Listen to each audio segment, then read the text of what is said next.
Hello, my name's Alec. I am the technical manager at QuelStop, and in this video I wanted to talk about linear gap seals. So the first thing obviously is to mention what is a linear gap. Predominantly it is a small gap between two substrates, be it concrete, blockwork, steel or plasterboard. Typically these are quite small. When we start to get larger gaps, that's when we get into the field of cavity barriers, but linear gaps tend to be anywhere between 50, 100 mil, for example. Now at QuelStop we have two products that are used for linear gaps. That's our QI Intrafoam, but in today's episode we're going to focus on the QuelStop Acrylic Sealant and some of the brand new details that we brought out. So our linear gap seals are vertical, horizontal and head of wall.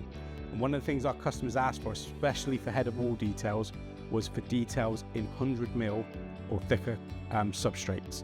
A lot of our older details were 150 mil thickness, but predominantly blockwork, for example, is either going to be 100 mil or 140 mil, meaning our older evidence wasn't useful.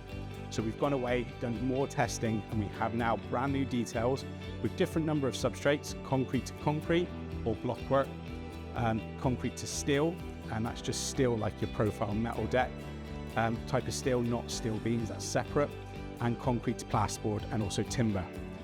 These details cover gaps up to 50 mil. They can be found on our website, and they utilize our QuelStop Acrylic Sealant. And we have options for single side access, where you would just install the backing material and then coat it with the acrylic sealant on one side.